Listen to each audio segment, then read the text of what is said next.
J'espère que tout le monde peut m'entendre bien. Et bon, pour ce matin, je vais présenter une table ronde de discussion sur l'application de l'intelligence artificielle pour le changement de comportement social.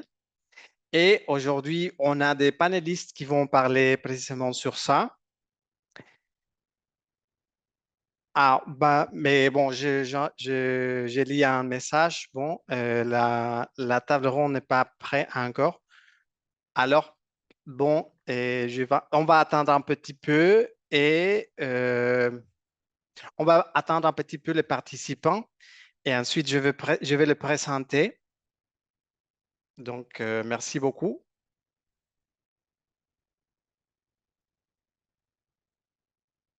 Thanks, Namir. Sorry for the Thank you, Namir. confusion. Dear all.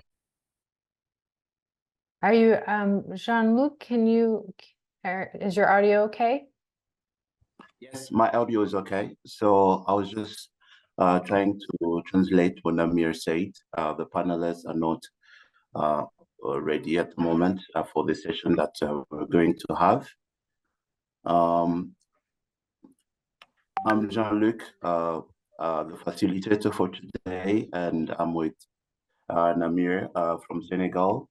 So this basically shows that we are a very big community from different countries and different regions, and diversity makes you heard Namir speak French, so we have interpreters available for both English and French for everyone to be able to go through this. And we also have interpreters in the language of signs to allow communication to flow through for everyone.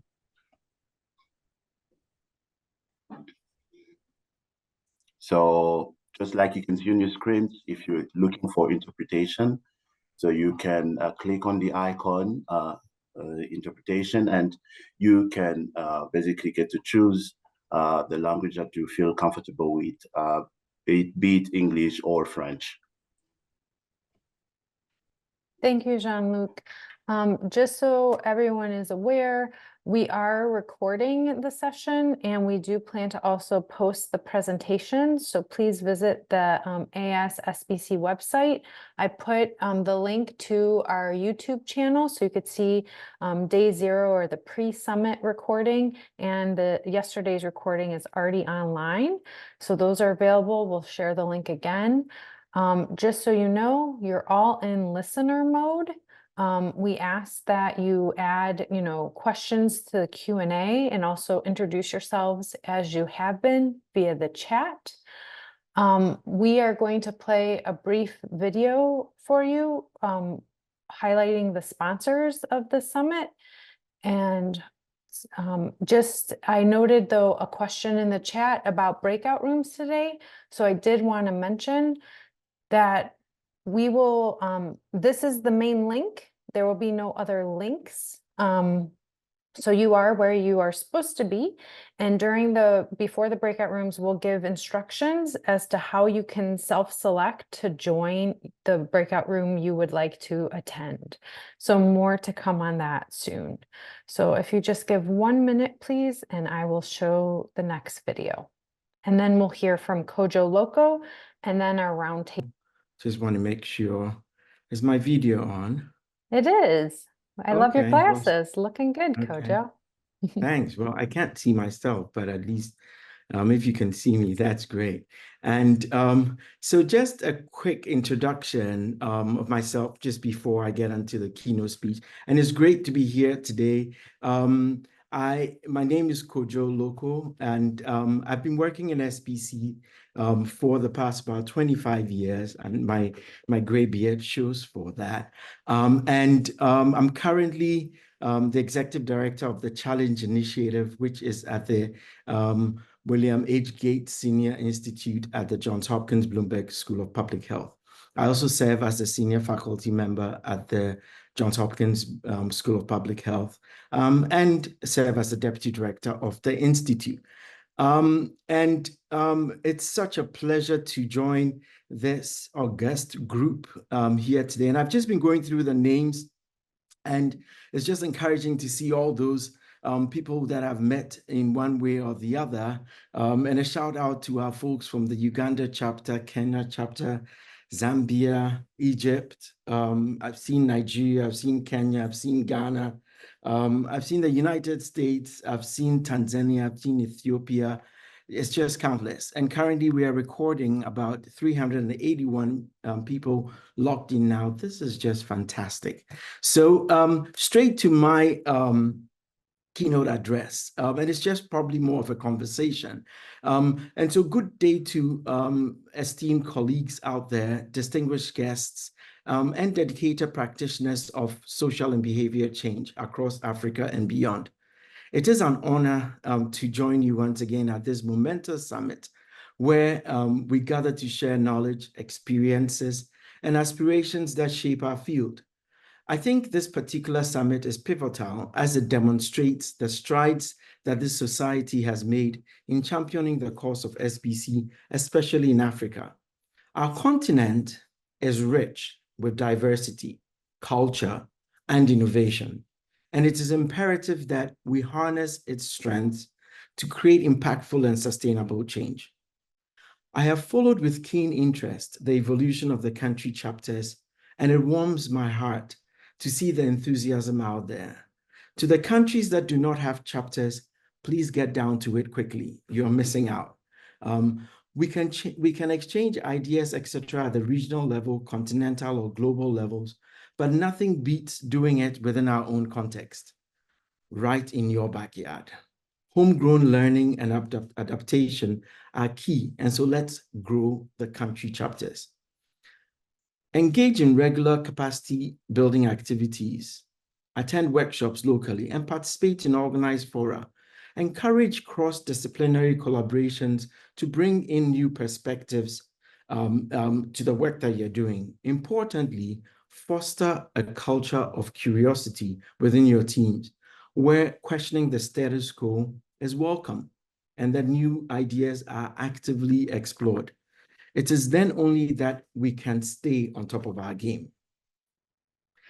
The theme for today, which is ensuring that we are in charge of our social and behavior change narrative as professionals, is not just a call to action.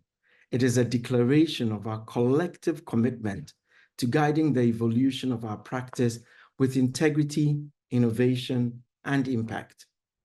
As SBC professionals, we stand at the crossroads of evidence-based science and the lived realities of our communities. It is our responsibility to steward this intersection with a narrative that is authentic, inclusive, and transformative.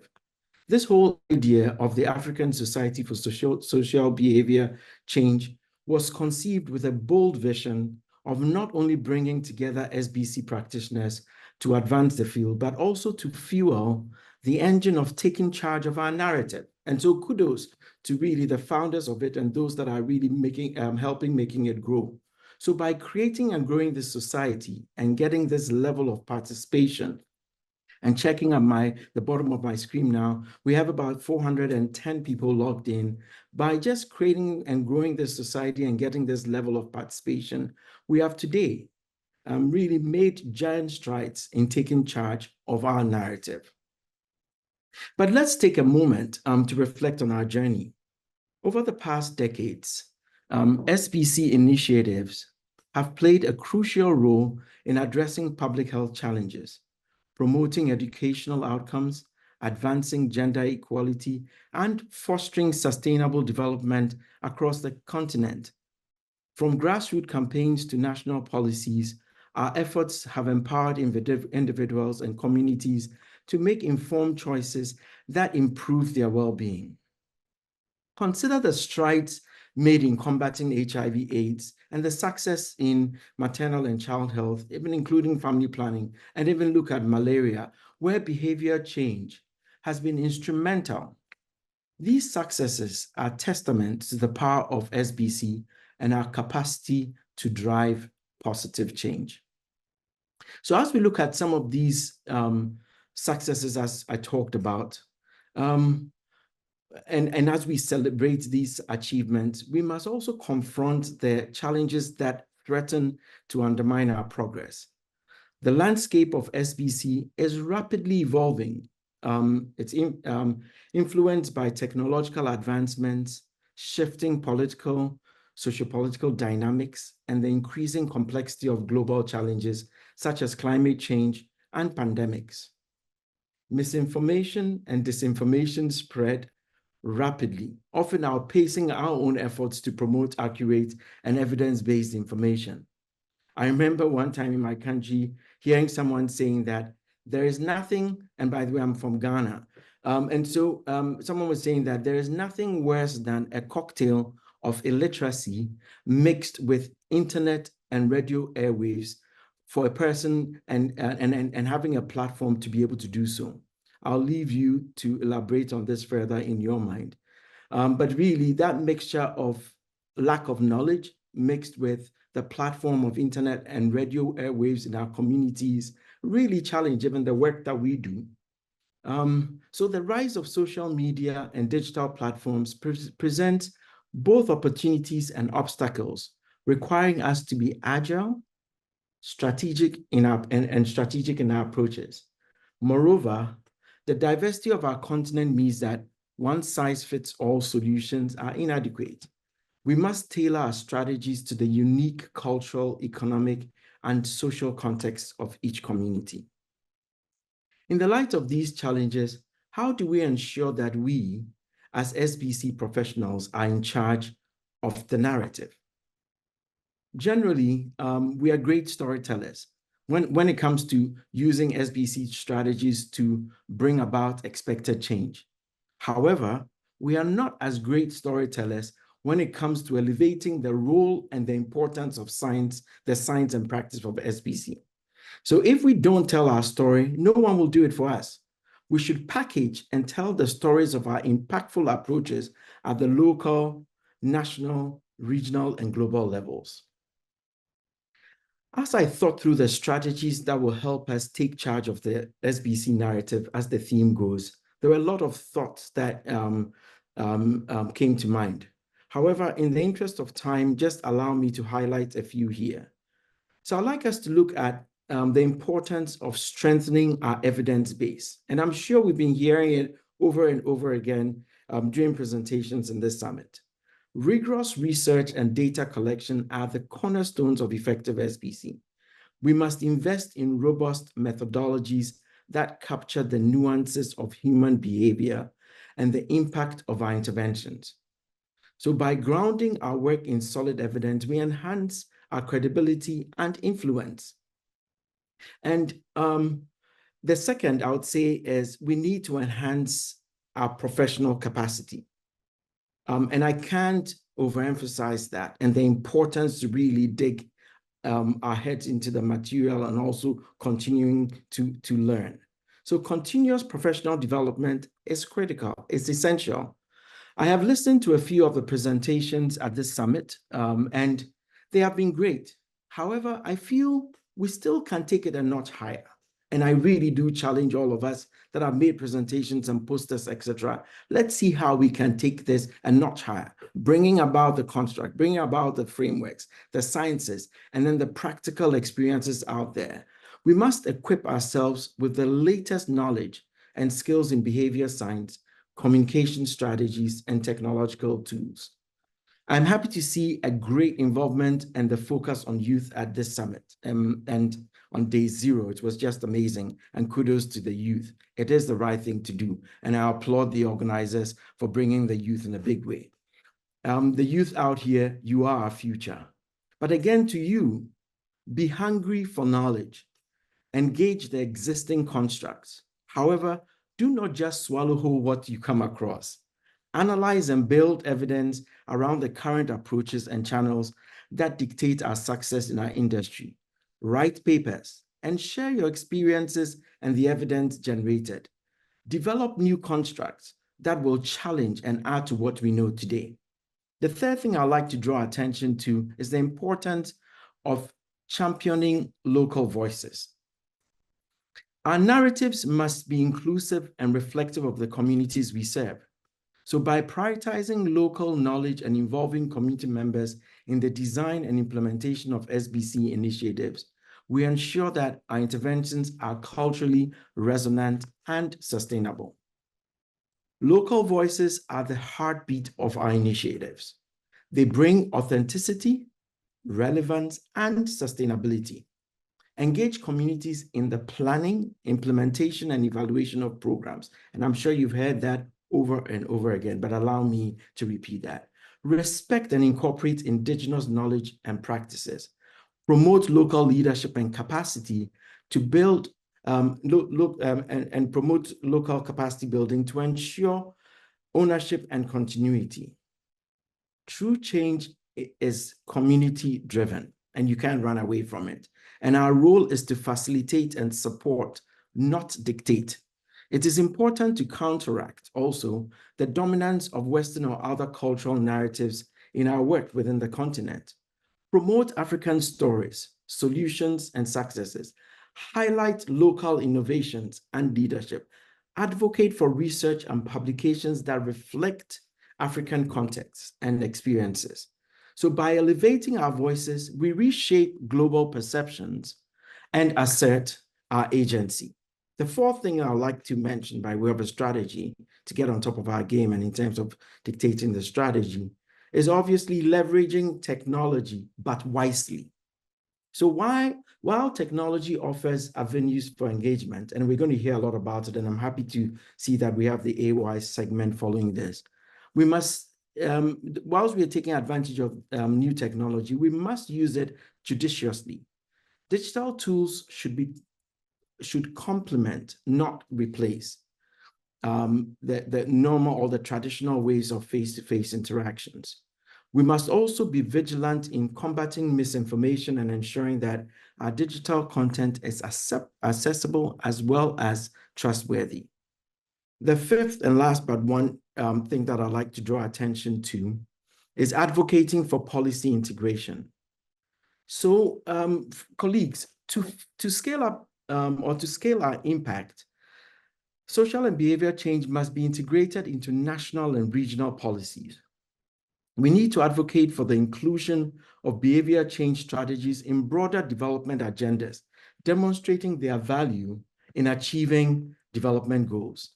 I want to see us move into many more sectors beyond health. Health is where most of us started, but other sectors are screaming for our skills. I look forward to seeing more presentations and posters on other sectors in the next summit. Social issues are interconnected and multifaceted and require multi-sectoral approaches. So let's endeavor to collaborate with various stakeholders outside our immediate environment or network, including governments, NGOs, private sector, parastatals, and academia. So addressing health, education, economic development, and environmental sustainability in an integrated manner amplifies our impact. So we can't do it in siloed ways. And the only way by which we can do it in an integrated manner is veering into other sectors and seeing how connected they are with the work that we're doing. It really is the bane of the foundations of systems thinking.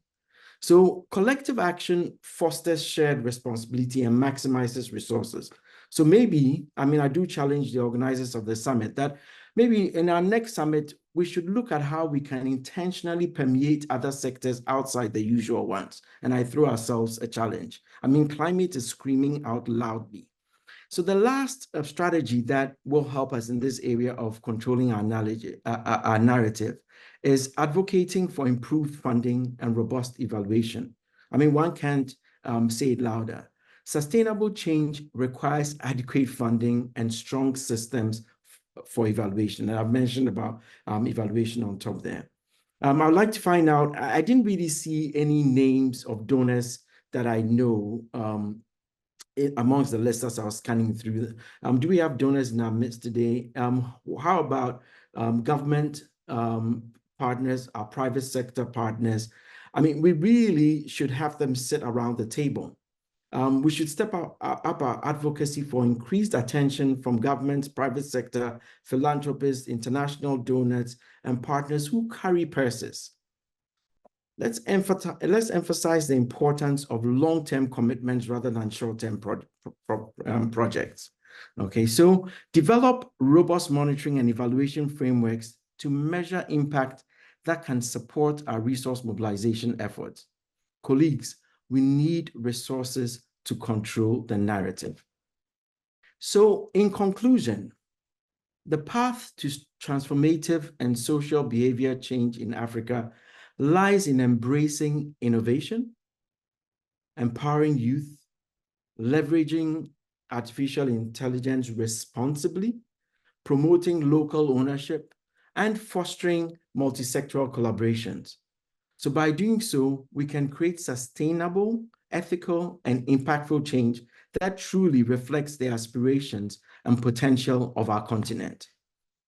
As we navigate the complexities of our field, let us remember that we're not just practitioners, we are storytellers, we are educators, we are advocates. The narratives we craft have the power to inspire action, shape perceptions, and drive social change.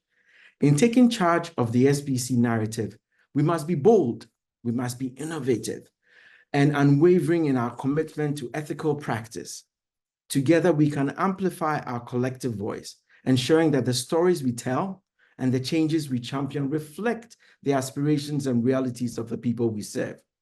Let us leave this summit with a renewed sense of purpose and a shared vision for the future of SBC in Africa. By working together, we can harness the power of social and behavior change to build a healthier, more equitable, and resilient communities across our continent. Thank you, folks, and I wish you fruitful deliberations today as well. Thank you.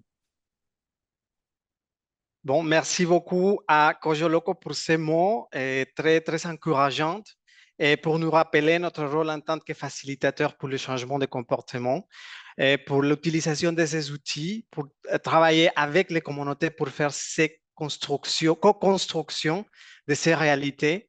Merci beaucoup. Et ensuite, je voulais présenter la table ronde des discussions sur l'application de l'intelligence artificielle pour le changement de comportement social. Et ici, je suis très ravi de présenter les panélistes qui vont participer. Et je vais présenter à Pacifique Liliana Ishimwe, Deviamo Sambia Ansambi, à Gayatri Yayal de Dimagi, à Oluwasun Nifemi, Data Science aux sciences des données au Nigeria. Et je veux présenter aussi le plaisir de présenter à Sarah Osman. Et bonjour Sarah, de Osman Advisory Services. Et je voulais présenter aussi à Chris Mahoney, de Peloria aux États-Unis, à Mehdi Sen, c'est l'envoyé du secrétariat général des Nations Unies pour la technologie en Suisse. Et bon, ensuite, je voulais passer la parole à ma collègue Ant Benton. Et bonjour Ant aussi. Merci beaucoup. Bonjour et merci bien. And I wanted to say merci also to Kojo Loco, who's my former boss, by the way, when we were both working in Uganda on the Afford project and the Good Life campaign. Thanks, Kojo. These were really needed and great words for all of us. So now we're switching over to another session, a panel session, and we will try to answer the question if artificial intelligence is our new best friend in social and behavior change. Good morning, good afternoon, everyone. My name is Antje Becker-Benton, and I'm your panel moderator today to explore this question. And I serve as the managing director for the behavior change and community health team at Save the Children US. And in that capacity, got quite curious about the opportunities and risks that AI provides for our sector of work. And that is the reason I have invited this fabulous group of people you're seeing in front of you who are deeply immersed in this topic in many different ways. And let me introduce you again. Pacifique Ishimwe is the manager of Vayamos Zambia platform.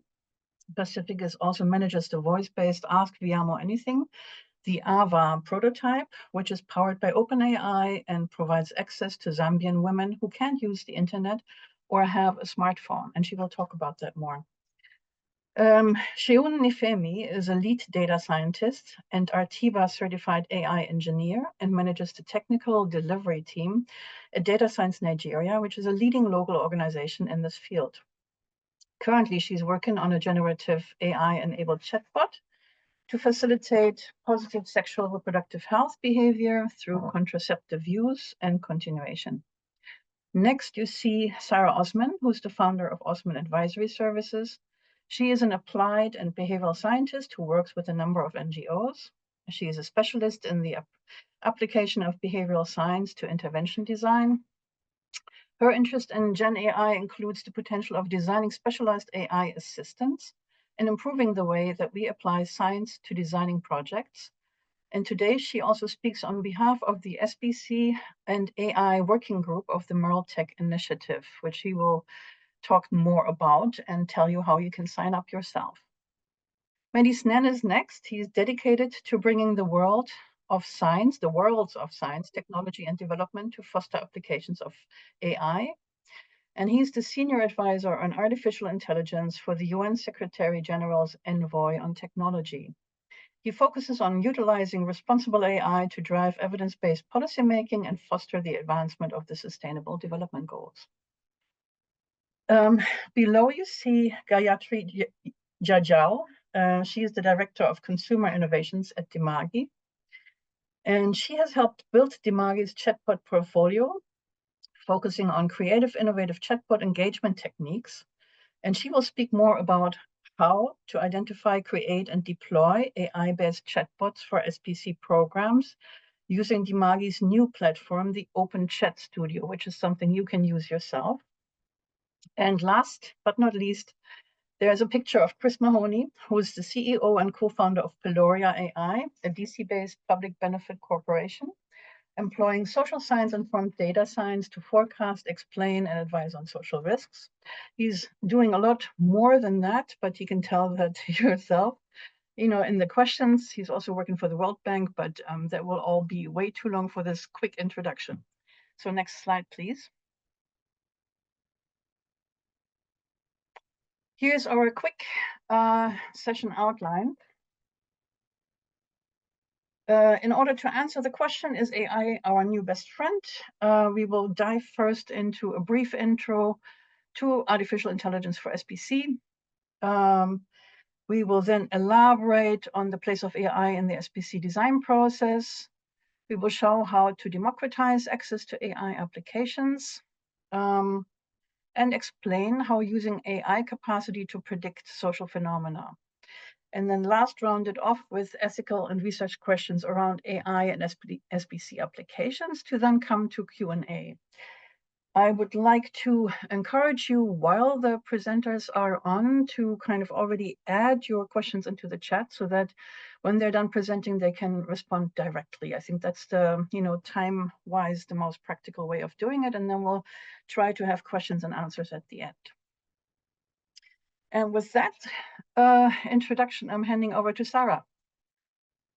Thank you so much, Antje. Hi, everyone. So nice to be with you here today. So I'm going to give you a very, very, very brief introduction to AI. So we have a visual, which you can see that just summarizes some of the key terms that you might have heard being thrown around. So when we're talking about artificial intelligence, we're talking about the simulation of human intelligence by machines, by computers.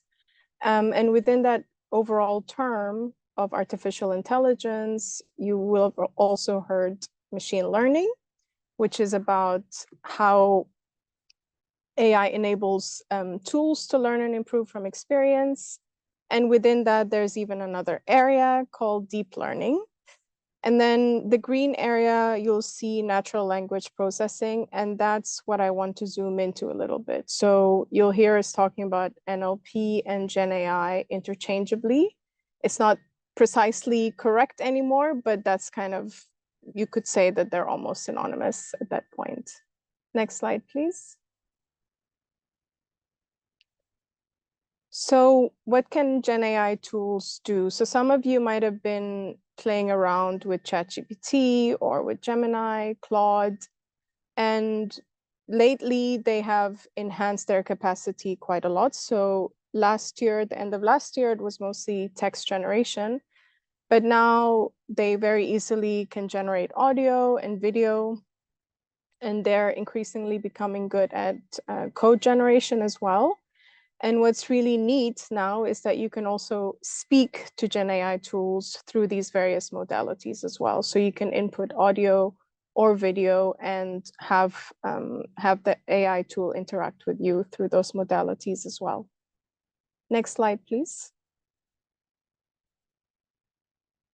So just to make it a little bit less abstract, I wanted to tie what some of the GenAI tools that we have now, how they fit into one of the most commonly used frameworks that we have as SBC practitioners, which is the P process. So if we break it down, GenAI tools can help us along these 5 steps quite efficiently.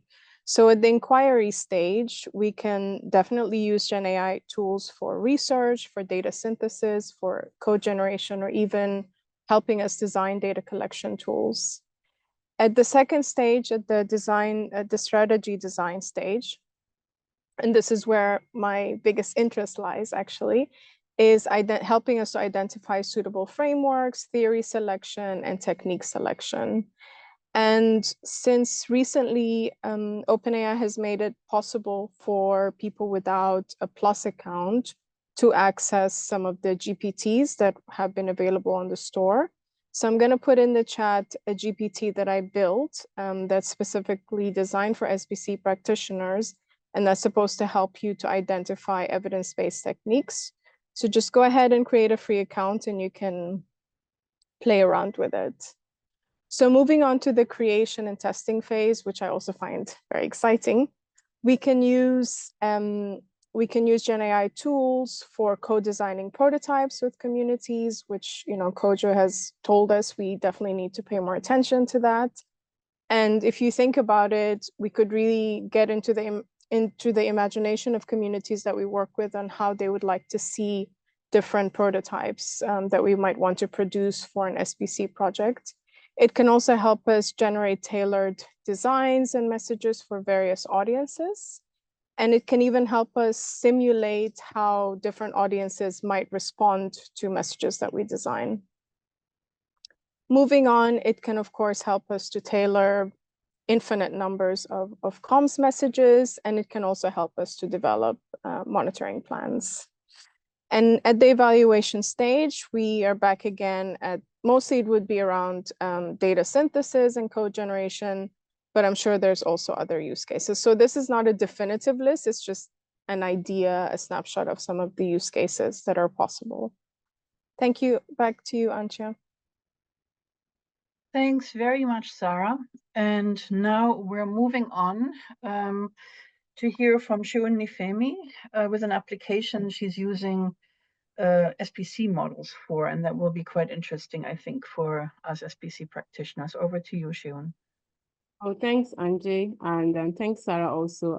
Sarah, you did a great job in giving us a good overview of generative AI capabilities. I'll just be speaking to a specific use case and our current work, Data Science Nigeria, where we leverage generative AI for positive sexual and reproductive behavior change through contraceptive usage and continuation. Our goal is really to stimulate adoption of contraceptive products, and then we are leveraging generative AI to understand users' behavior, to respond correctly, and then trigger a positive behavioral change. So next slide, please. So on the next slide, our first goal was to understand the standardized counseling protocol. And here we digitize the counseling protocol, and we adopt the GADA and REDA, which are like the top 2 counseling protocol. And the reason we adopted because it was client-centric. We wanted our solution to be client, to give response based on client preference and not to force them to pick a choice. So we wanted to choose the model that represents client-centric approach, and that's why we adopted Gather and Redeye. So we had two generative AI solutions. The first one is the chatbot, and then the other is a call center agent audio solution. Now on the next slide, which I'll be showing shortly, is how we have embedded generative AI to model an individual readiness for a behavioral change using the Fox model. We needed to consider like the basic model. So and for the Fox model, consider three critical factors. One is motivation. So what was the desire for the change? What's motivating a user to want to adopt a contraception? And then we look at ability, how easy or how difficult it is. And we had to go local because we're looking local use cases. And then we have to consider things like amount of the contraceptive product. Here you see something like 500 naira being labeled as ability, prevent pregnancy, being labeled as motivation. And then we look at the prompt, the trigger for the change. So these were call center conversations that were transcribed, and then we embedded a large language model to perform name entity recognition. So with these three key indicators, which is motivation, ability, and trigger, we're able to, model a person's individual readiness for a change. So we have three basic models, whether the person is not ready for a change, almost ready for a change, or the person is ready for a change. And what this helps to do is what we have on the next slide, really. Just one comment. Can you please slow down a little? We do have simultaneous interpretation, and so the interpreter is having a hard time following. Thank you. Great. All right. So I'm just going to, if you can go back to the previous slide. Thank you. All right. So here we actually model a person individual readiness for a behavioral change. So here we use three critical factors, which is motivation, and then we use ability, and then trigger. So the result of this particular intervention is what we have on the next slide, where we're able to determine a person's readiness level. And what this really helps to is to develop a persuasive message. So if you're able to detect that a user is ready for a behavioral change, then what comes next? What's the best, what's the next best thing to say? If you could change the slide.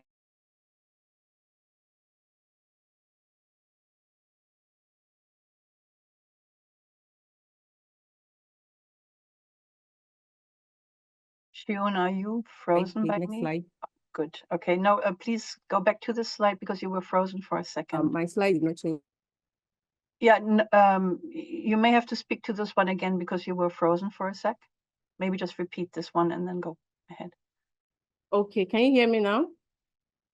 Perfect.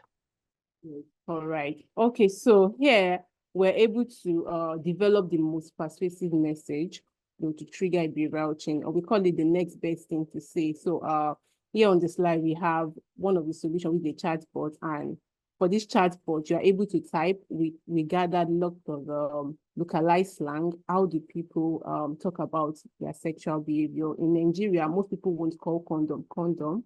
Okay, so there are key terminology. We did an extensive research in getting local use cases. How do people, explain their behavioral perspective? And so these were things that we used to fine-tune our LLM so that it can give response. And looking at that slide, you see misspelling, you see short form of words, and then the bot is still able to, identify and give the person the right response. So our goal really is to promote positive sexual and reproductive behavior change. So in terms of future trend, we see generative AI being more emotionally intelligent to support and provide not just responsible, emphatic responses. And also we see AI in augmented decision making to support and provide data-driven insight for strategic planning. And so this is just a snip of what we do at DSN and what we are currently working on in pushing for social and behavioral change. So thank you. Over, Hanji.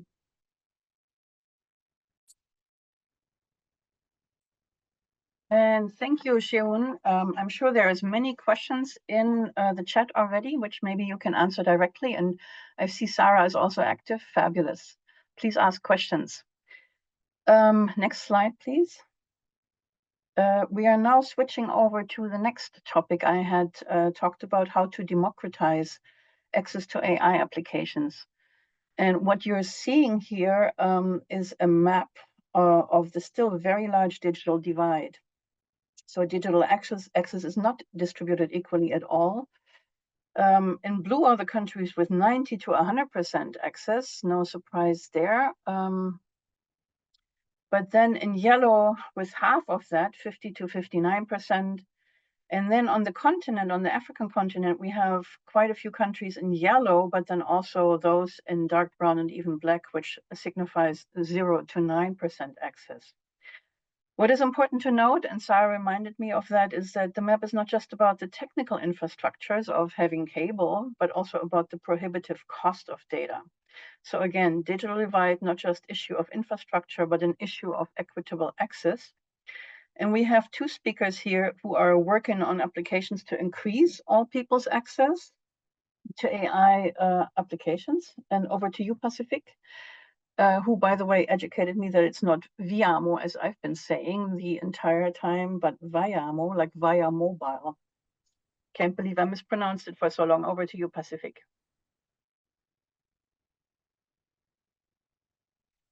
You pronounced it well, Anje.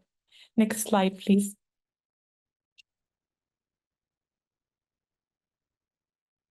Next slide.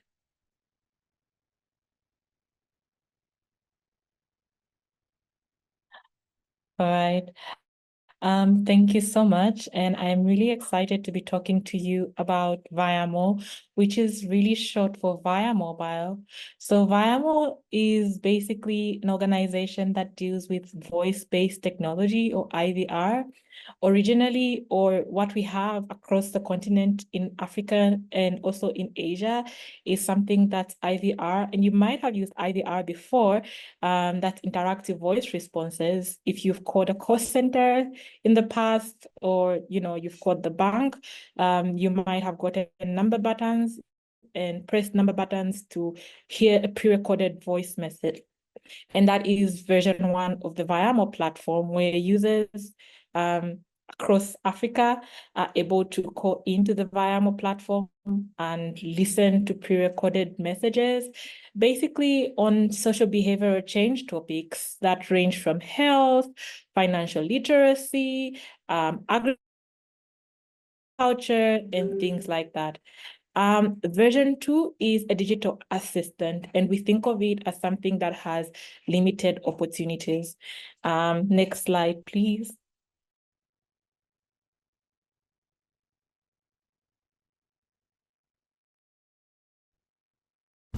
Welcome back to the 667 service.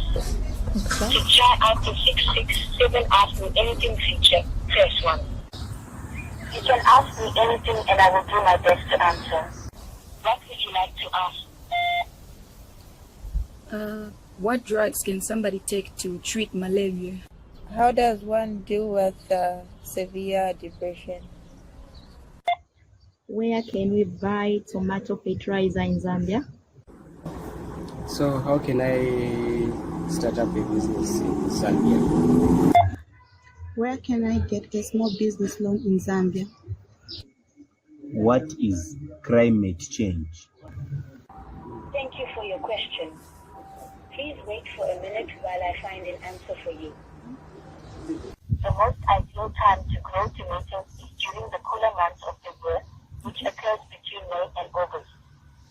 Here are some institutions that can offer small business loans. 1. Standard Bank. They offer business loans and the requirements include having a registered business.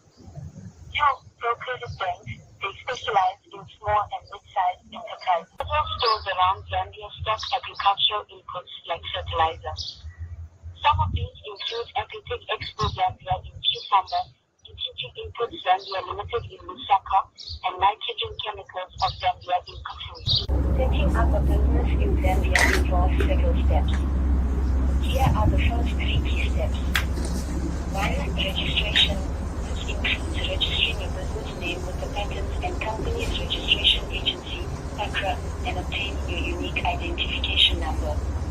Use this in your day-to-day work?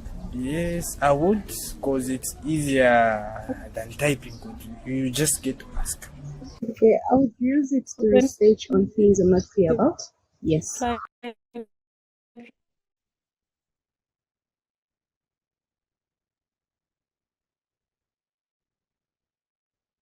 I'm sorry, I thought I heard Pacifica. Were you ready to continue?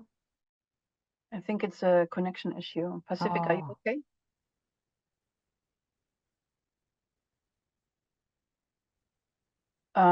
Yeah, maybe a Okay. connection Thank issue. Pacifica, you might want to turn off your camera. I'm not sure if that will help at all, but Yes, I was saying yes.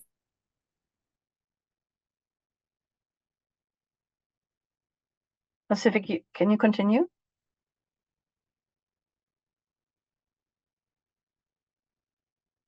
Maybe we just, what you're looking at is basically the uptake of the AI application at the Viamo. Viamo is running a voice-based platform to begin with. You know, many of you may be familiar with the 321 platform, also in Uganda.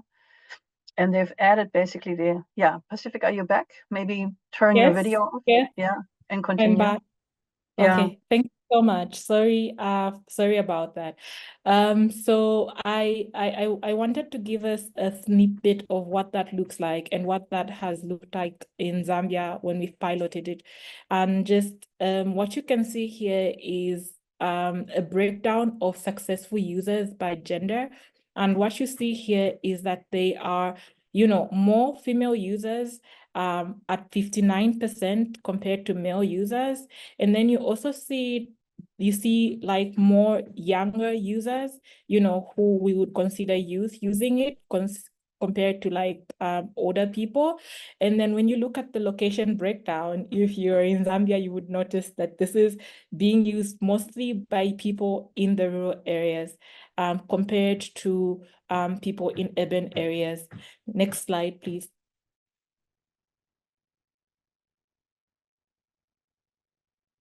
I wanted us to also look at a breakdown of the topics that we've had the privilege of seeing being asked. So we see like a lot of SDG related questions: agriculture, biology, business, communication, and education.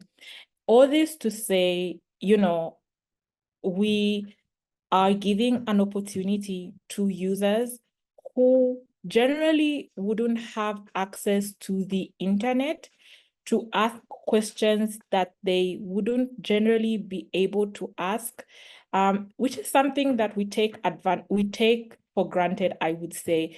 With access to the internet, we are able to type into Google whatever we want, or we are able to go onto GPT and ask it a question. But for an end user in the most remotest part of Zambia who doesn't have a smartphone, smartphone penetrations are really below 40% for some of the MNOs that we partner with. You see the need to be able to access this information that sometimes sometimes can be life-saving, and then we are able to give those users the opportunity to use it. Next slide, please.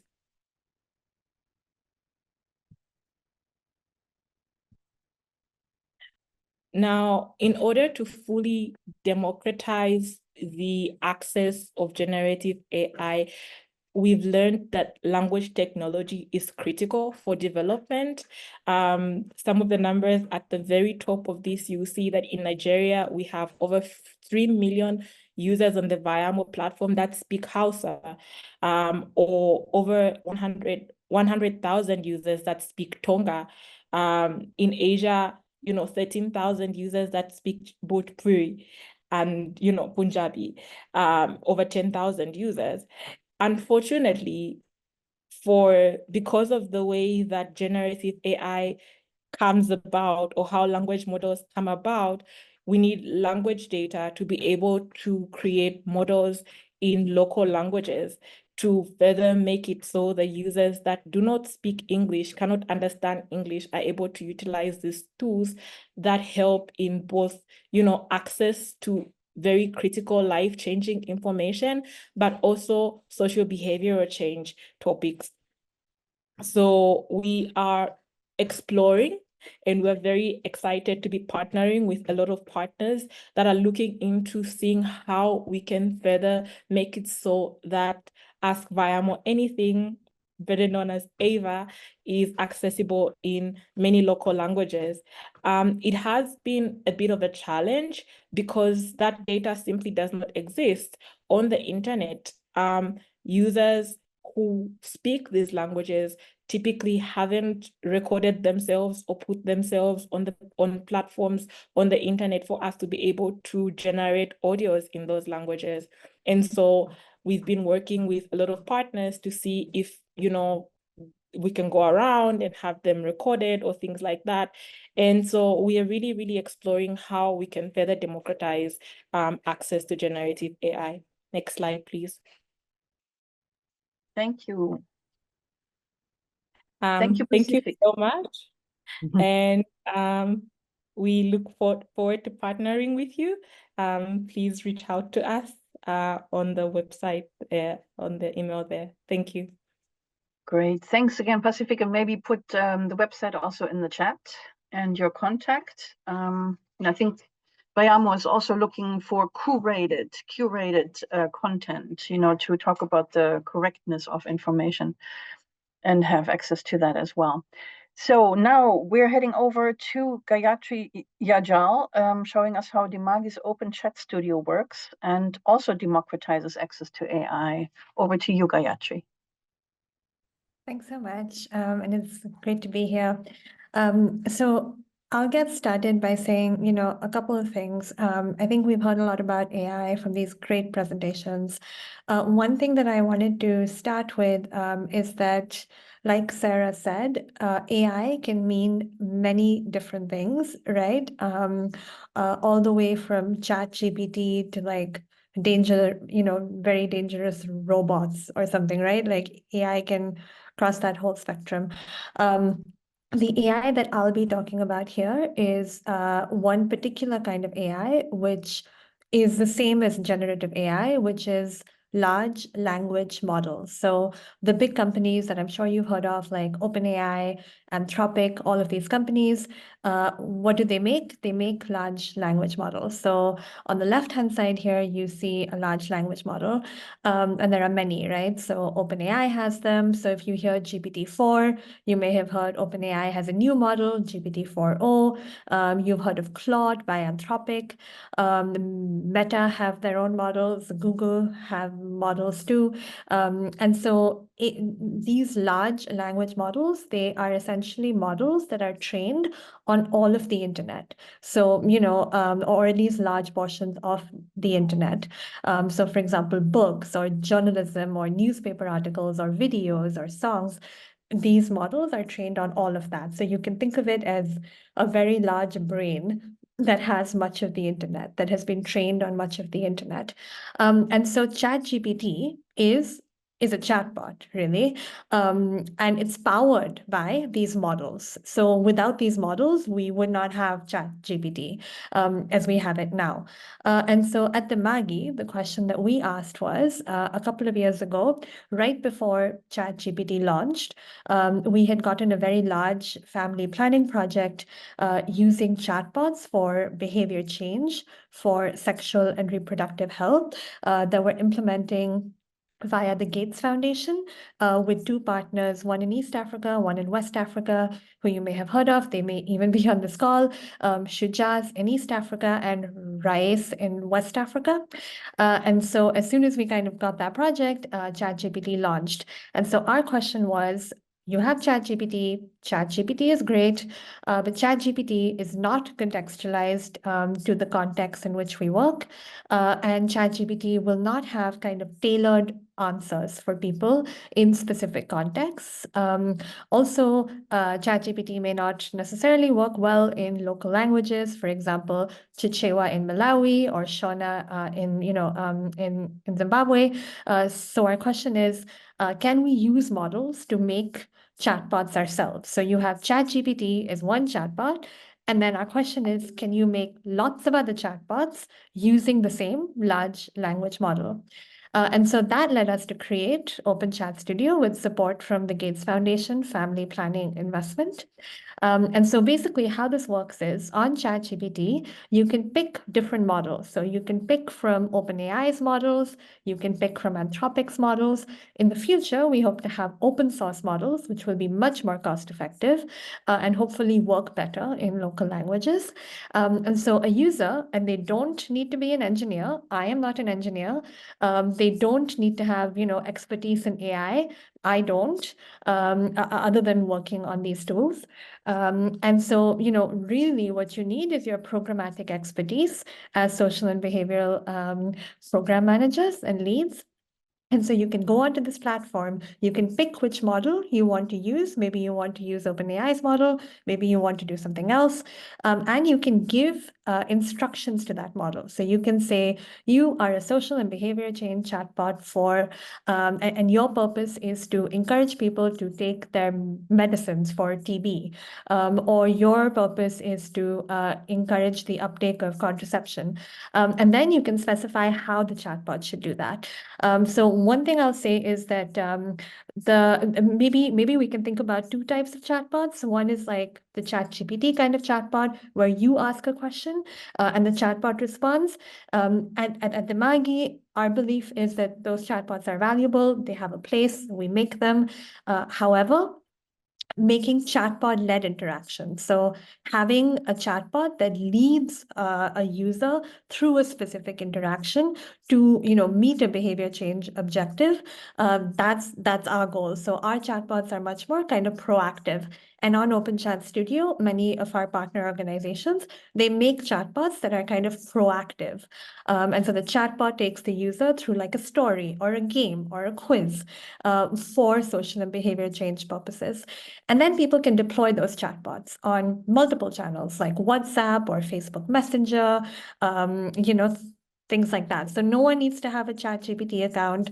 We know that many of the people that we want to make chatbots for may never have heard of OpenAI. They may never have heard of ChatGPT, and that's okay. But they should ideally be able to use these tools on channels that are accessible to them. For example, Facebook Messenger, for example, WhatsApp.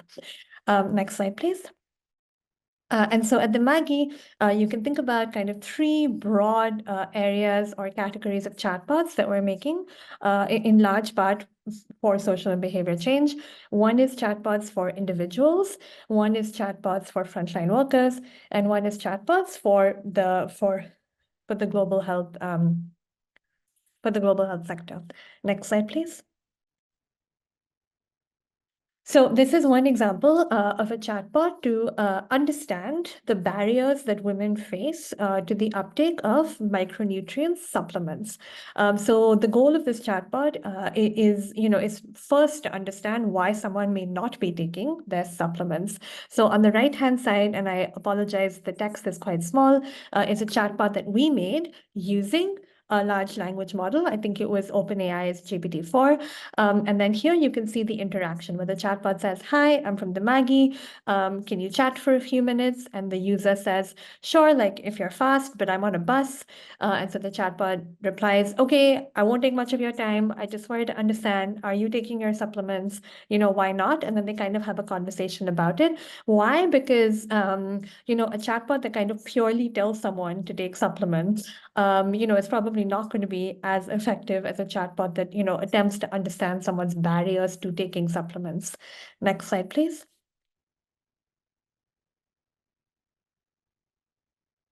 And then we also have a large focus on chatbots for coaching community health workers. So we know that many of the behavioral interventions are, ultimately led by community health workers in LMIC context. And so enabling them to better be able to do their jobs is a large part of our focus and the Maggie's focus in general.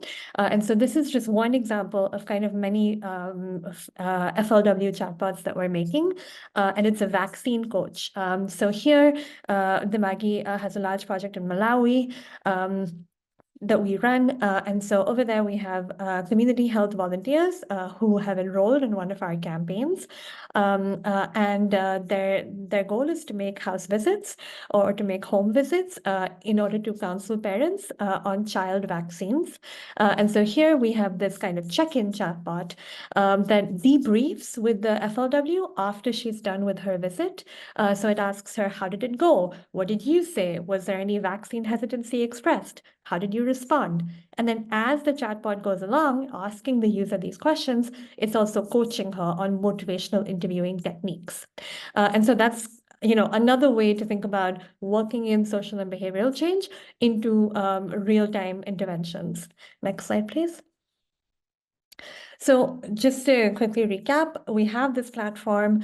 Any organization, and you don't need to be an engineer, nor do you need to have expertise in AI.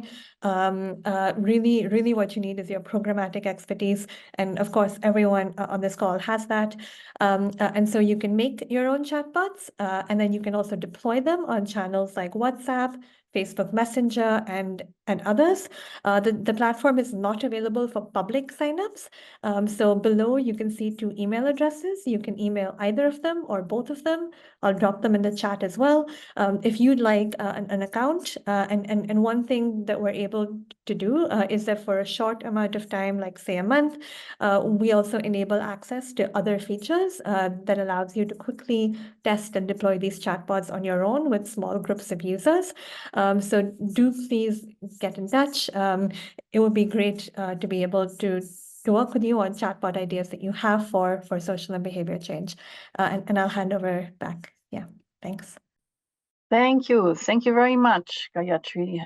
Very helpful, and yeah, great to add the links back into the chat, which is quite active. I'm seeing a lot of interactivity there. Very good. Now we're coming to, and we're leaving the area of generative AI, by the way, and the chatbots for now, and are coming to look at AI-powered predictive models, which are quite different. And so we have Chris Mahoney here, which is great, and you are up next. You are using AI capacity to predict social phenomena with your team at Peloria. And I wanted to know more about what AI applications are included into your models to predict social phenomena. Chris, are you there? Yes, can you hear me? Yeah, perfect. And I can see you too. Very good. Wonderful.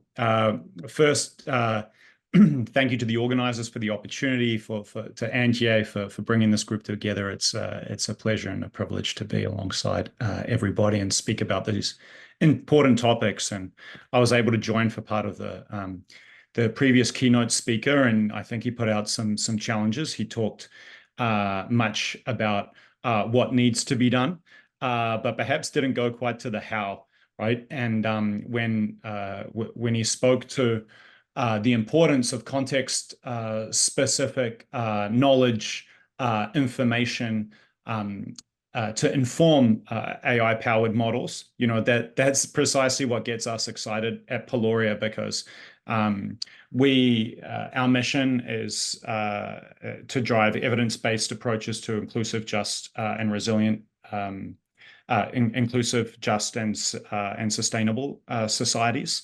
and to do that, to bring government, the private sector, and civil society together around that evidence, right? And in effect, what we do is we engage in social science informed AI. And what that means is that we draw on local, diverse, local lived experience in a territory where we're trying to predict a phenomena, right? And we draw on a diversity of disciplinary expertise on the thing that we're trying to predict in that location, right? And this all comes from the assumption that when we're trying to forecast and explain change in social phenomena, historically, places like the World Bank, the United Nations have sort of tested change in one or two real phenomena with change in a dependent variable,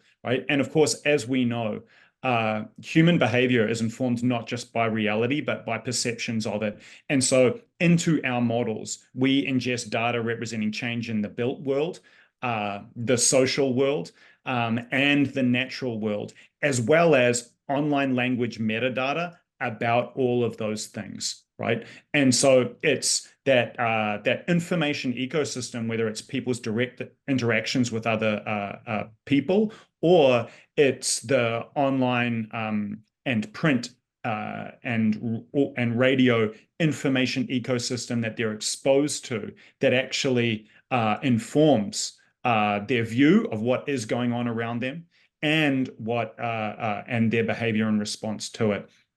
So if you go to the next slide, Antje, it gives a sort of crude synopsis of, you know, the kind of data that we're ingesting into our models. If our colleagues are able to change to the next slide. Yeah, thank you. Yeah, so you'll see that sort of in the natural world, everything that might go into a model that predicts the likelihood of natural disasters. So you've got, you know, precipitation, soil moisture, temperature, crop type, crop yield, crop failure. Then in the social world, you might have traffic data, macro and microeconomic data, government reserves on hand, global commodity prices, local commodity prices, business to business sales, political event data, violence event data, and then in the built world you'd have, and this is where, you know, we're starting to overcome some of these hurdles in terms of data scarcity. Even some of the most data scarce territories in the world, for example, the Horn of Africa, we don't even know how many people really are where and how that's changing, right? In a sort of a live way. And so we capture weekly or monthly satellite imagery, and we can then develop object classification models that are able to classify the number and density of built structures. For example, in 56 towns and cities in the borderlands region of Kenya, Ethiopia, and Somalia. And we can see that changing month to month over 5 years. That's an enormous step forward for development actors, you know, who might do a household survey of a representative sample, but that is a snapshot in time, right? And in territories that where migration and human behavior is highly seasonal, you know, it can be quite a misrepresentation, let alone only a representation of something, you know, of a situation a year ago that might have changed dramatically, right? And so when we're able to see that month to month or even week to week change, then that's highly consequential, particularly when we triangulate it with those household surveys that tell us, on average, how many people live in a built structure, what is the average level of poverty or household vulnerability attached to a certain number of built structures, and that then lowers that inequality of data representing these key phenomena in data scarce territories compared, you know, to perhaps what we might see in advanced economies. But another question is really about the different uses of AI, right? So we're not just gathering all this data and then ingesting it into models. You know, we use deep neural network models that predict, right? And we can verify the level of accuracy. That gives development actors a level of confidence to act or not, right?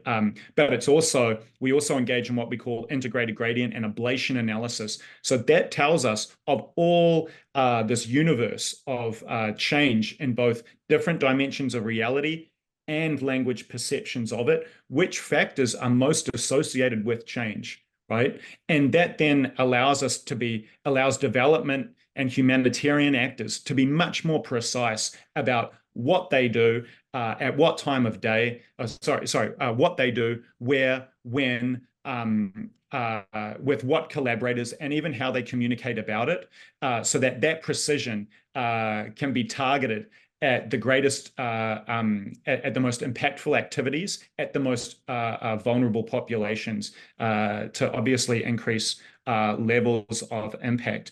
And I'll just put in the chat here a couple of examples. You know, one is a link to the Displacement Crisis Response Mechanism, which is the world's first human displacement risk financing mechanism in Uganda, right? And so here, the World Bank has prearranged finance, and that finance is triggered by the number of persons per functioning water point, persons per health center, school-aged children per classroom in districts hosting refugees, right? So when, say, the number of children breaches 120 per classroom in a district, that triggers a disbursement to scale that capacity up, right? And what that means is that it puts government in a position to be able to say, okay, we are responding to the greatest level of need, and it puts government in a position where they're less vulnerable, say, to more influential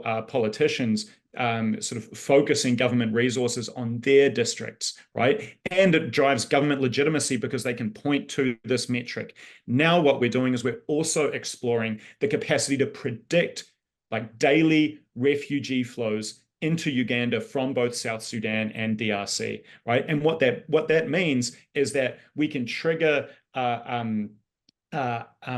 potential disbursement of finance and start a procurement process, right? That actually enables us to be able to go to that district and say, okay, at the time the refugees are resettled, we're not waiting until that time to trigger a disbursement, a procurement, and then the construction of new public service capacity, right? Instead, the procurement's already happened. Now that the refugees are entering, you know that the construction is about to start almost immediately. That's a huge step forward for the responsiveness, the precision, and therefore the impact of development activities. And it goes precisely to what the keynote speaker was referring to, in the sense that, okay, AI has been employed significantly in the public health space. Yes, it has. It's also starting, and I put a link there to a short lightning talk at the World Bank's Fragility Forum,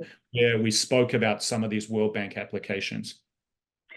Thanks very much, Chris. And you answered all three questions in one swoop here, which is fantastic. I think what I like a lot about Peloria is what's shown on the slide here, is that you're not only working with big data, you're also informing and verifying basically the AI analysis with social science data, with social media data, and even with sentiment analysis in order to predict basically conflict or other phenomena. So really interesting. I'm sure you have more questions. Please ask Chris directly in the chat and let people see what you're asking so that we can all learn. I have to move on, Chris, because we're running a little out of time. So I'm heading over to the last piece of our presentations, especially around the question, is AI our new best friend here for SBC? We need to address ethical and research questions around AI applications. And you see on the slide, of course, all the ones that you've been asking and others have been asking as well. What about data privacy and consent? What about lack of transparency and accountability? When something goes wrong, who's to blame? What about rigor, validity of data, which Chris has talked about a little bit, quality hallucinations, which has been addressed in the chat a little bit, correctness of responses to avoid fabricated citations. What are we predicting? I think this is a question for Chris also. Is it correlation or causation? How do we deal with that? Mis and disinformation was addressed in the chat. What about safety safeguarding? Large environmental cost, which we haven't addressed yet. I think that's a large topic going through the media at the moment. If somebody has a link, please add them.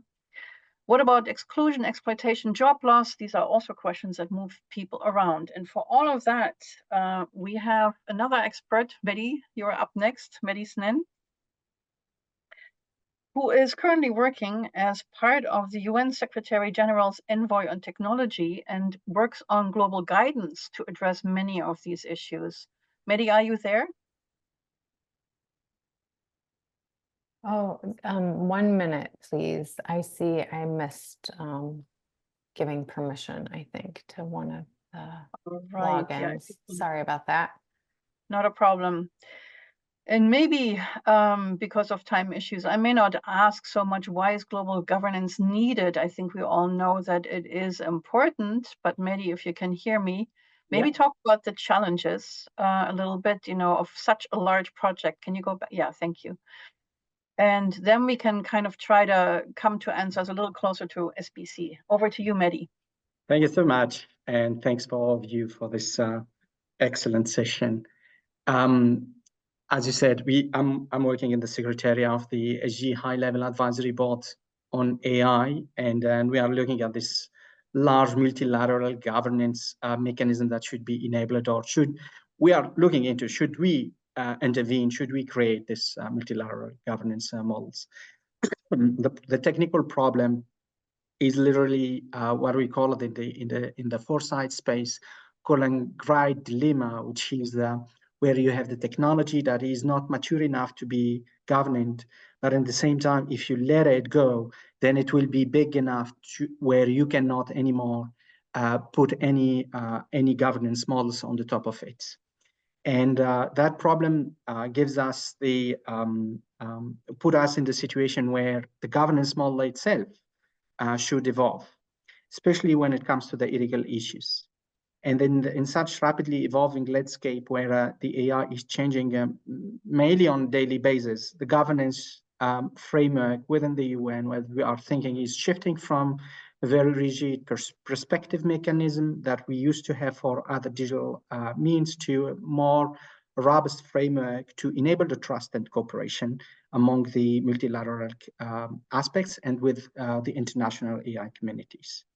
The idea is to create a governance model that is based on trust and that can facilitate transparent sharing of information and best practices, and especially reduce the competitive tensions because of the raise of the tensions, and then that will enable or disable the access to the opportunities of the AI. Even the governance model should not be looked at only from the perspective of reduction of risks, but also about how to maximize the opportunities and reduce the gap in terms of usage and access to the AI. I think that's the most important thing, getting all countries sitting around the same table with the same voice, sharing the same perspective when it comes to the governance. It's very important. And then this is one of the biggest challenges, how to get all these countries that are at different maturity levels, talking about something that is very dynamic and changing in the time scale, and ending up with building this trust or enabler trust environment that will lead to a governance model maybe in the upcoming months. And this trust model should be maintained, sustained over the time and over the different economic pressures that we have. As you may know, this governance at first was called by economic actors, namely OpenAI, saying that they need to be governed because of the amount of risks they have overseen. But I think that we've shifted from this perspective to a much more human rights-centered governance models that is based on multilateral aspects and trust. That is very helpful to understand what's going on, and it is in and unto itself super challenging, I'm sure. Maybe let us know, what is the most urgent regulation in your mind for the application of AI for social and behavior change? What is it that you see needs to be regulated quickly, urgently? I think, I'll do it very quickly. As you know, I'm coming from public health perspective and more on mental health. And then that's where we've struggled even with the digital health. And that's where digital health collapsed. I think that's AI in different disciplines dealing with personalized data should put the emphasis on informed and the information and how to create these informed consent from end users. That's the most important thing. At that time, if you are full transparent, you are making sure that your end users understanding well, fully, what are the dimensions of the usage of the AI with their data, giving full options of getting in, opt in or opt out from these systems, understanding the entire value chain of the AI, from data collection to the interactions with the AI. This gives us firstly, the perspective of informing, being transparent, being accountable, being ethical, to include the fairness and the non-discrimination, to include the privacy and data protection. That will bring us a human oversight inside of that. That will bring some safety and security. As long as we are not hidden in a corner doing this AI without hitting anyone, this should be the case. So I think end users, informed consent. These are my 3 words for the SBC. Thank you very much, Mehdi, and sorry to cut you a little short. I think No if you're in the chat, ask Mehdi more on the how and what you need to watch out for. I think he will be happy to respond. So please go ahead in the chat. I think we're moving over to our last slide with Sarah. Next slide, please. Hi, I'm back. Sarah is back and will round us off here also on how you can get engaged yourself and how you can also get some of your questions answered going forward, which of course we can't do in just one quick panel. So Sarah, before we then go into the last round of Q&A. Go ahead, Sarah. Great. Thank you so much, Antje. So I want to start off by letting you know that we have a social and behavior change and generative AI working group, Community of Practice, hosted by the MuralTech Initiative. And we like to work out loud, as we say. So we experiment with all kinds of tools, AI tools, and their possibilities for social and behavior change because we want to learn from each other and we do not want to repeat each other's mistakes. So my first plea is to the funders and big NGOs on the call to please fund us so that we can keep doing this work going forward, developing guidelines and tools. And then I also want to urge you all to join us at the NLP Community of Practice. I'm going to share the links with you. We want you to also contribute to our tool mapping. So we've created an Excel spreadsheet that shows all the tools that are being developed right now for what purpose and so on. So we want to keep track of the different tools that are SBC related. Please add your tools on there. And then we also, this is a bit of a hard ask, but we do want you to share your failures with us if you can, because we, like I just said, we do not want to repeat each other's mistakes. And then for any tool that you develop, please prioritize user research and digital literacy support. So don't launch tools without doing some sort of pre-testing. So I'm going to put the links in the chats. And again, please do fund us. Thank you so much. Thank you very much, Sarah. So, here are your next steps. There is a specific SBC and AI working group that we should all join and be engaged. Next slide, please. Thanks. Anjali, I'm sorry, but we really don't have time for the Q&A. So we apologize to the fabulous panel. Thank you so much for answering in the chat and Q&A throughout the session. Yeah, can go to the last slide and I'm just going to round it off. Yeah, thank you. So I wanted you to see, no, the one before.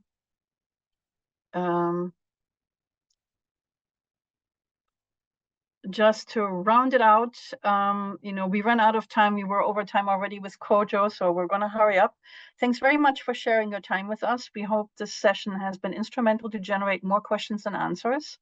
It's a very fast-moving field that, as Sarah emphasized, needs all of our continued engagement to make the most of these opportunities that AI has to offer to the SBC field, and to shape it with our human-centered categories and tools, and to identify and avert its biggest risks early on. So is AI your new best friend in SBC? We're not entirely sure. We think we can get engaged, as Sarah mentioned, and should be engaged. But maybe, we can answer the question to say maybe it's our best friend only if we say please or thank you, as you can see in the comic here.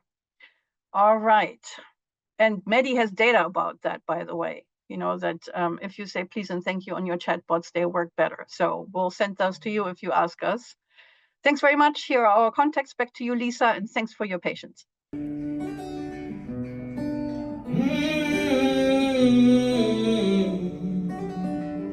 Je suis africaine. We are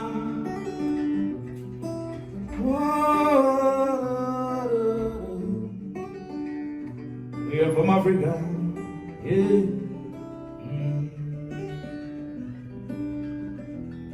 Africa, I love you daily.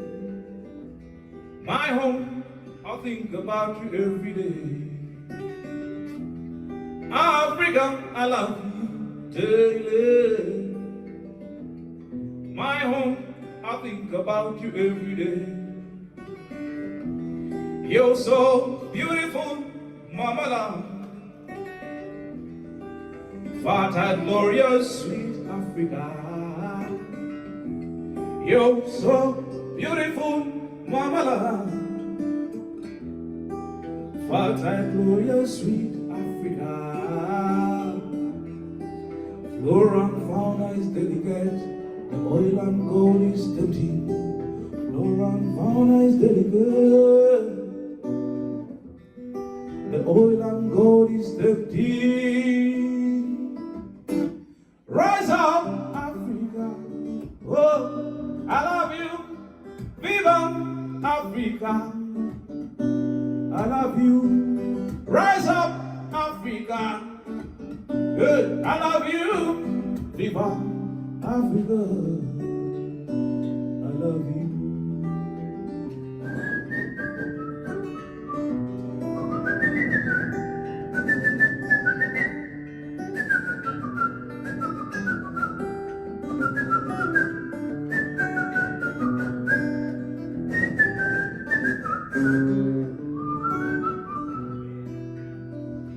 Arusha, Tanzania, Shigalina Goma.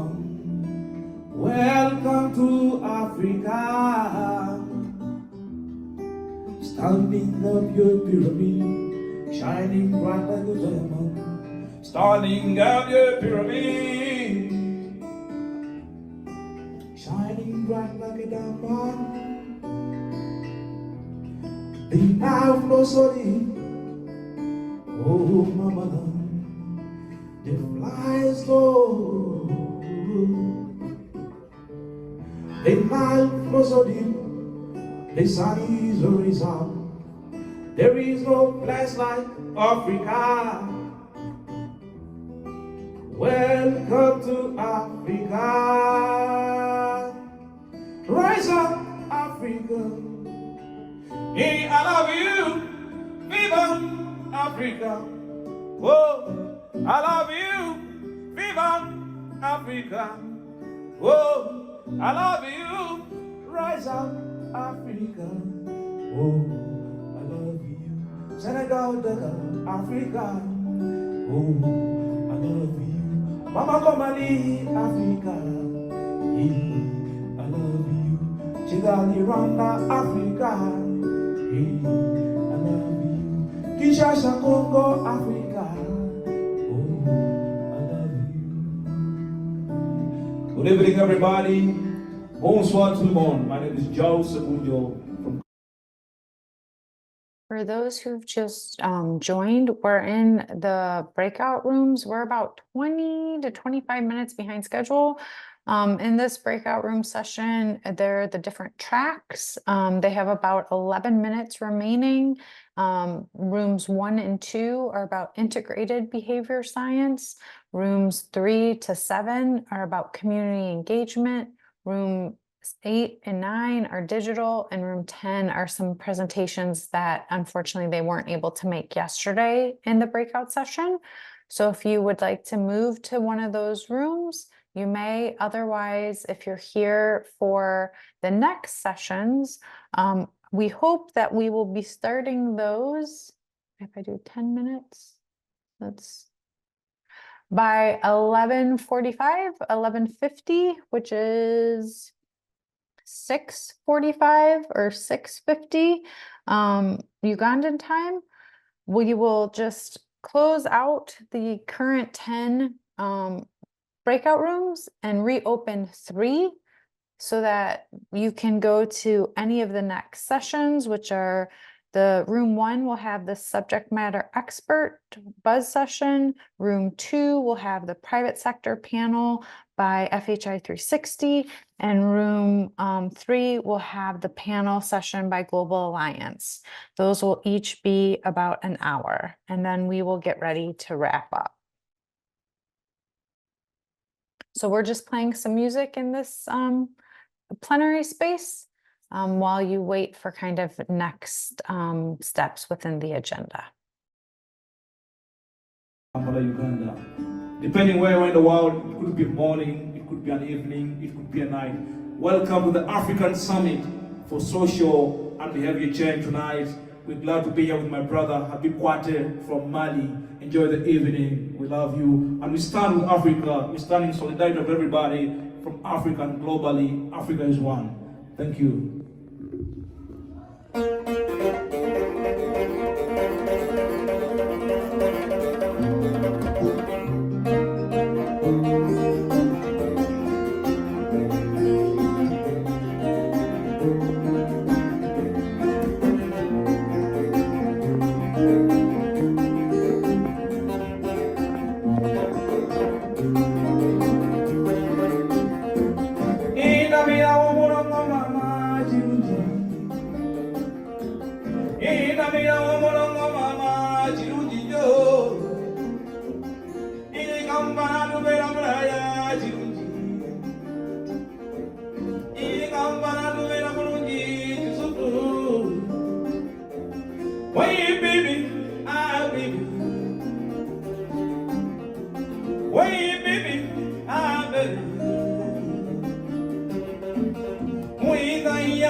Merci beaucoup tout le monde. Thank you very much. Asante sana. Aniche, wanu onjarama. Thank you, Africa. Have a good evening. Thank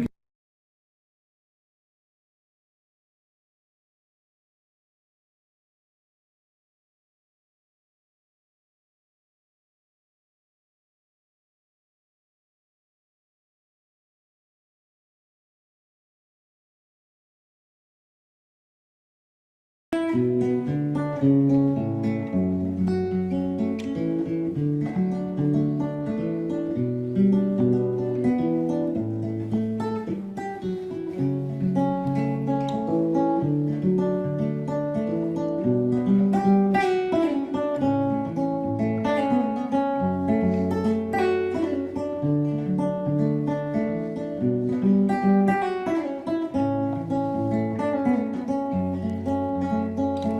Afriki denu wilila kayewa senna yalla yoro janta mala yalla yalla ani fenyini ni ma fen soro ina fenye folo onye be bismillah horonya la zatigi yalla Anta mana ngame do indafe se uta kauko jatigi ya te on fe ya Afriki de nu kola segina kuluye wala so sumale ni Afriki de nu ya me ko de me ba don me kanyasi wuluma ede asere Africa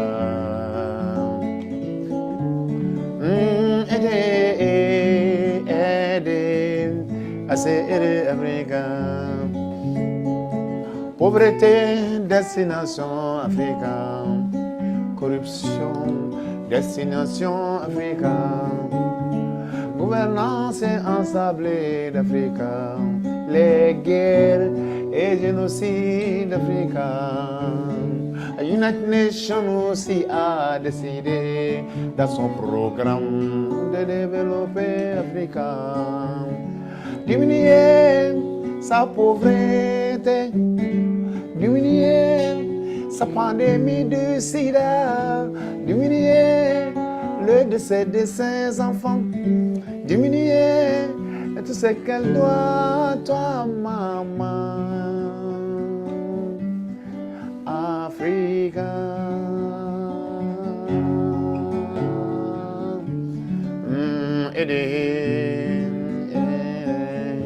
I say Africa.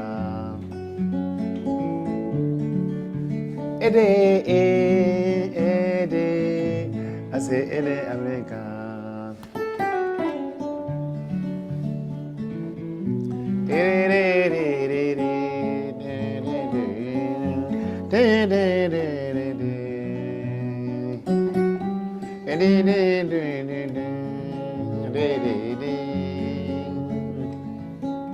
Promesse d'équité,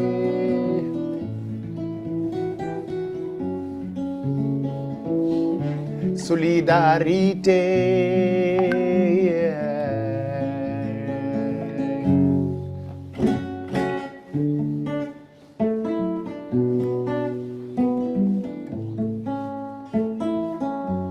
Eba.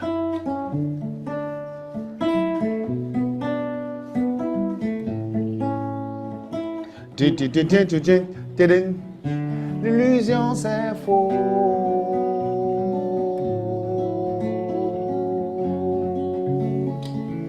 L'illusion c'est faux, mais le rêve est permis. Ma fierté négro s'appelle le mambo. Nous sommes dans le même bateau. Afrique qui fera son chemin. Bye, que bye, assez aidé Africa. Ma fierté négro s'appelle le mambo. Nous sommes dans le même bateau, assez aidé Africa. Ma fierté négro s'appelle le mambo, assez aidé Africa.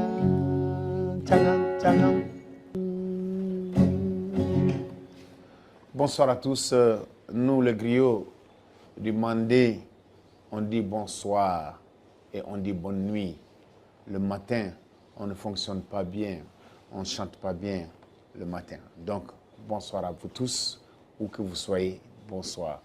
Je m'appelle Habib Kouaté, je suis artiste, musicien, guitariste, chanteur du Mali, de l'Afrique de l'Ouest. Je vous envoie ce message, ces morceaux pour vous inviter pour cette grande rencontre africaine pour le changement comportemental, social. L'Afrique, le berceau de l'humanité.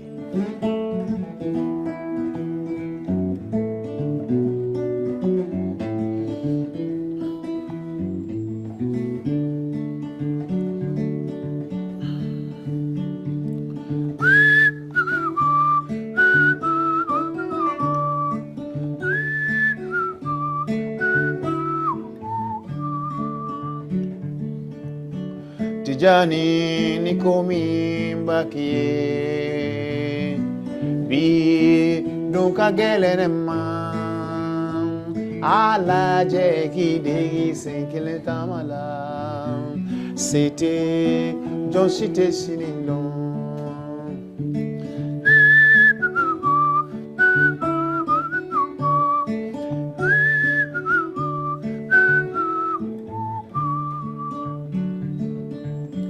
Nimanya kibe do kedo ye adon do kedo ye sonna nyanima nyani fana fira ye here obila nyina nyani ko deminila fate se de sekola fate fatanya kisi de numa denku aine de medenkola Tijani John Cité Sinindon.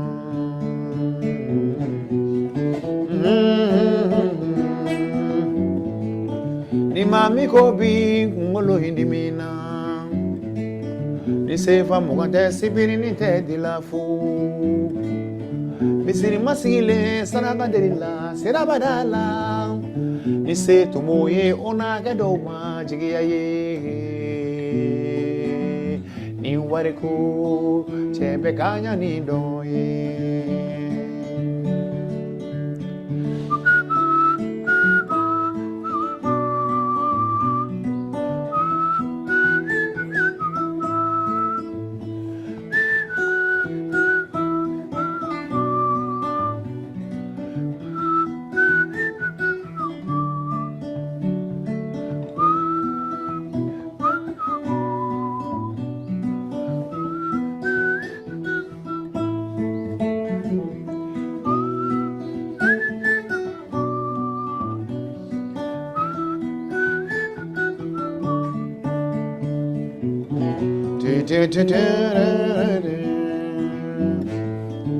Na na na na na na ne ne ne ne ne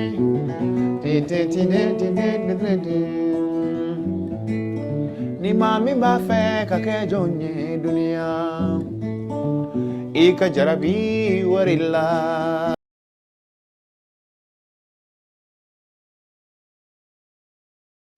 Thank you, Africa. Thank you to everyone that has joined in. I believe we're all fired up. The traditional African fireplace is where we always meet. We always met. This summit has been that fireplace. It has shone a glowing light to the path of possibilities. In its embrace, it has warmed us about our great potential. We can now confidently get up and proudly march towards a better Africa in a better world. True to our origins, at the fireplace, everyone was and is always welcome.